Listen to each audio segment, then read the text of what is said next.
जय हिंद। Welcome to arts study circle for glorious future online learning on YouTube education with fun. हाँ my dear students, ऐसा ही कुछ होता है। अगर आप बर्डन लेकर के किसी चीज़ की पढ़ाई करेंगे तो वो अच्छी नहीं मानी जाती है, वो सेहतमंद पढ़ाई नहीं मानी जाती है। इसीलिए अगर पढ़ाई को फन दैट मीन्स मजाकिया स्टाइल में अगर लिया जाए तो क्या होता है ना, इससे बर्डन भी नहीं पड़ता है और पढ़ाई भी जो है वो बहुत ही अच्छी तरह से समझ में आ जाती है, याद हो जाती है। तो यहाँ पर की जो पढ़ाई होती है वो क्लास 11, 12 और ग्रेजुएशन वाले आर्ट्स स्टूडेंट के सभी सब्जेक्ट की तैयारी तो होती है और साथ में अब ऑनलाइन भी पढ़ाई होती है। और ऑनलाइन के माध्यम से जो है आज मैं आपके सामने में कुछ क्वेश्चन लेकर के आया हूँ जो कि हड़प्पा सभ्यता से रिलेटेड है। और ये हड़प्पा सभ्यता जो है वो किसी भी एग्ज़ाम के लिए बहुत ही मायने रखता है, वो 11 की एग्ज़ाम हो, 12th का, ग्रेजुएशन का या किसी भी कंपटीशन का, खास करके रेलवे, एसएससी और बैंकिंग। तो चलिए समय न लेते हड़प्पा सभ्यता की शुरुआत करते हैं और चलते हैं फर्स्ट क्वेश्चन पर। और पहला क्वेश्चन है, ध्यान दीजिएगा, हड़प्पा टीले का उल्लेख सर्वप्रथम 1826 ईस्वी में किसने किया? जी हाँ, ध्यान दीजिएगा, हड़प्पा टीले का उल्लेख जो है वो सर्वप्रथम 1826 में किसने किया? इसका ऑप्शन है Charles Masson, John Brunton, William Brunton, sir John Marshall. तो इसका सही जवाब होगा चार्ल्स मैसन। जी हाँ, चार्ल्स मैसन ने ही 1826 में सर्वप्रथम हड़प्पा टीले के बारे में बताया है। तो चलिए अब चलते हैं अगला क्वेश्चन की तरफ। और अगला क्वेश्चन है, सेकंड नंबर क्वेश्चन है कि मोहनजोदड़ो, ध्यान दीजिएगा, मोहनजोदड़ो की खोज है 1922 ईस्वी में किसने किया था? मोहनजोदड़ो की खोज जो है 1922 ईस्वी में किसने किया था? और इसका ऑप्शन है दयाराम साहनी, माधव स्वरूप वत्स, राखलदास बनर्जी, रंगनाथ राव। इसका सही जवाब होगा राखलदास बनर्जी। राखलदास बनर्जी को संक्षिप्त में आरडी बनर्जी भी कहा जाता है। तो ऐसा भी कभी ऑप्शन में दे देता है, इसका ध्यान रखेंगे। चलिए अब अगला क्वेश्चन पर चलते हैं। अगला क्वेश्चन है कि सिंधु घाटी सभ्यता में, जी हाँ ध्यान दीजिएगा, सिंधु घाटी सभ्यता में हल का प्रमाण, ध्यान दीजिएगा, क्या पूछ रहा है आपसे, हल का प्रमाण जो है वो कहाँ से मिला है? ऑप्शन है हड़प्पा, मोहनजोदड़ो, रोपर, कालीबंगान।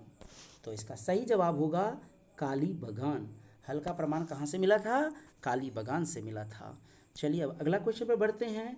और अगला क्वेश्चन है, हड़प्पा सभ्यता में, जी ध्यान दीजिएगा, हड़प्पा सभ्यता में प्राप्त अवतल चक्की पर किस पुराविद ने प्रकाश डाला है? हड़प्पा सभ्यता में प्राप्त अवतल चक्की पर किस पुराविद ने प्रकाश डाला है? ये कनिंघम, अर्नेस्ट मैके, जॉन मार्शल, सूरजभान। तो इसका सही जवाब होगा अर्नेस्ट मैके। जी हाँ, हड़प्पा सभ्यता में प्राप्त अवतल चक्की पर किस पुराविद ने प्रकाश डाला है? अर्नेस्ट मैके ने। चलिए बढ़ते हैं अब अगली क्वेश्चन की तरफ।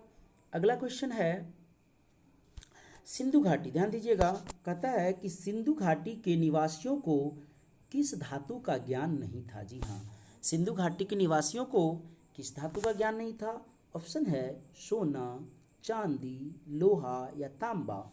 तो इसका सही जवाब होगा लोहा। सिंधु घाटी के निवासियों को लोहा का ज्ञान नहीं था। अब चलिए आगे बढ़ते हैं। मोहनजोदड़ो, अगला क्वेश्चन है कि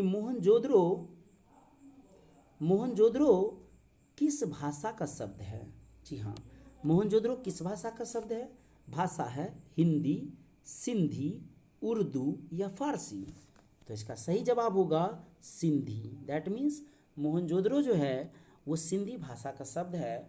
और याद रखिएगा, एक क्वेश्चन और इसमें पूछता है कि मोहनजोदड़ो का अर्थ क्या होता है? जी हाँ, मोहनजोदड़ो का अर्थ होता है मृतकों का टीला।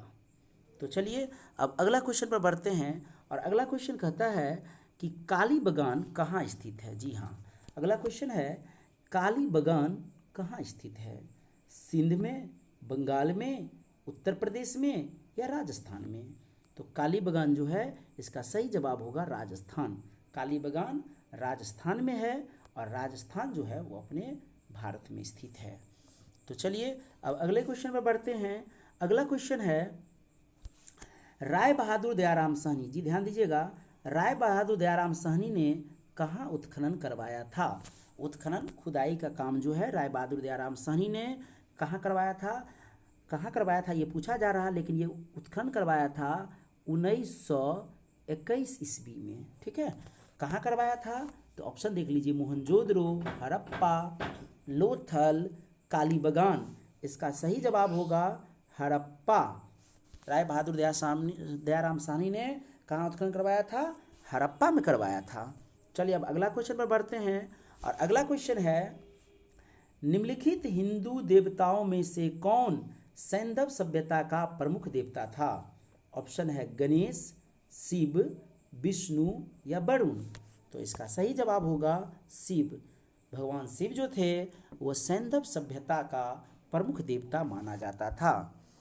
नेक्स्ट क्वेश्चन है, अगला क्वेश्चन पर बढ़ेंगे, और अगला क्वेश्चन कह रहा है कि सिंधु घाटी सभ्यता किसके समकालीन नहीं मानी जाती है? ध्यान दीजिएगा, इसमें नहीं बोल रहा है।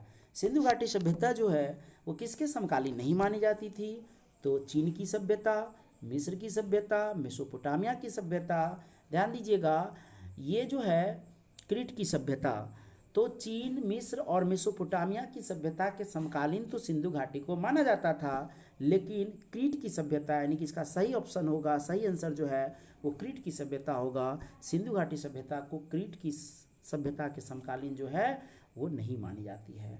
तो चलिए, मैं आशा करता हूँ, अभी मैं आपको 10 क्वेश्चन ही दिया हूँ, अगली वीडियो में इससे ज़्यादा क्वेश्चन दूंगा, और जब तक इसको आप पढ़ें, देखें, बार बार देखें, समझें, इससे क्या होगा कि आपकी जीके की तैयारी हो जाएगी। और आप चिंता न करें, हम आगे फिर से नया नया वीडियो ला करके अपलोड करते रहूँगा, और आपकी तैयारी जो है वो घर बैठे अच्छा हो जाएगा।